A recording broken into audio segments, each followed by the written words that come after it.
If this were the 6 o'clock news of my kitchen renovation, the hottest story of the day, the counters came in.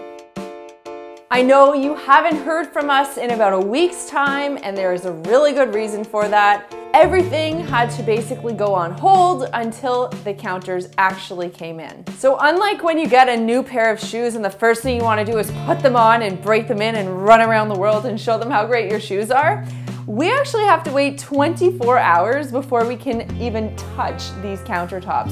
And we don't have plumbing right now either. Everything has to set for 24 hours. So we're on hiatus for the next day, but once that period's over, we've got some really cool stuff in the mix. So the details of the counter are as follows.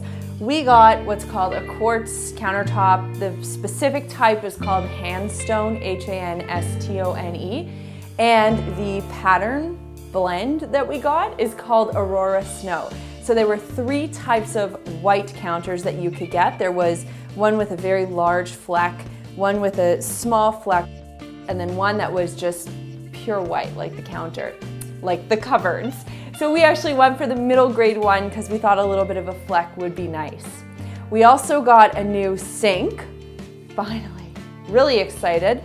And the thing I love about this sink is that we've got this really large, deep bowl for cleaning larger things, as well as for soaking things.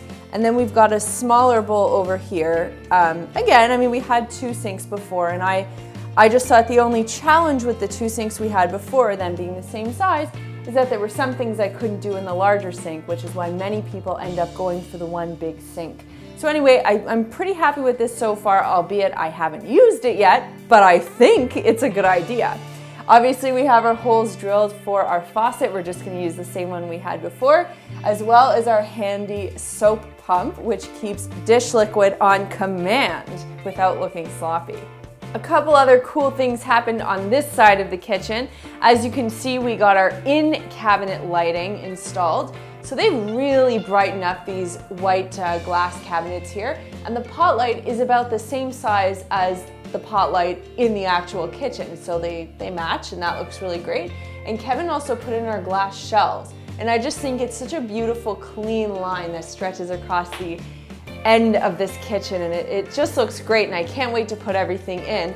Although, as you can see, I will be putting things in here, and then my husband, the giraffe, will be putting things in here and up here, because clearly I am not going up there. Because you guys have such great taste, we're gonna consult with you on one more decision. You see, we've probably gone to like 7 or 8 different tile shops. I personally have invested many hours on Pinterest trying to figure out exactly what backsplash I should use. Now, obviously, we have a white kitchen in terms of the cabinets are white, the counters are white, and our tiles are a very light gray. And our walls are a neutral sort of sand tone. So we're a little bit stuck. You see, we can't quite decide what we want to do for the backsplash. Now, that being said, we have whittled it down to 3 final contenders, and we want you guys to tell us which one you love in the comments down below.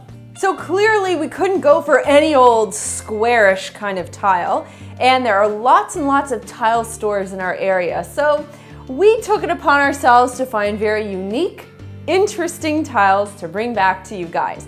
So the first one is this very large panel, and we're gonna call this one Wild because it's got these wild lines and waves. And I'll tilt it a little bit in the light, and you can see it's sort of textured. So it's actually, it kind of looks like sand in a desert. It's really, really cool. It's gorgeous, and it's got this beautiful matte white finish. So this is option number 1, and we're going to refer to it as Wild. So if you like it, please let me know below. This is option number 2. This is quite similar to the first one in that it's white, it's matte, and it's also textured. It's just a little less wild. So you've got these longer, sort of flowy lines going through it, and I'll turn it so you can kind of see what it looks like that away, and we're gonna call this one Flow. So if you like flow, let us know. And this is the final option. So as you can see, we've picked 3 white backsplashes. So yes, we're going for an all-white kitchen. Now this one we thought was really cool because it's got a different kind of glaze on it. So not only does it have this small cube pattern on it, so I'll turn it to the side so you can see it in the light, but it's also got this shimmer because it has sort of a shiny glaze on top of it. So it almost looks like ice. So we're gonna call this one Ice. So if you like this one, let me know down below. So this is the last time you're gonna see one of these update videos before we do the final reveal. That's right, because the next time you see us, the backsplash, the handles, the sink, the cupboards, everything's gonna be installed. We're all done.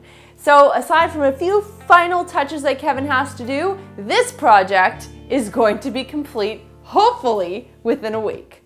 If you haven't done so already, make sure you follow me on Instagram because I do put up some extra pictures on there at Melissa Maker. So you can get a couple more sneak peeks of the kitchen before everything is all done.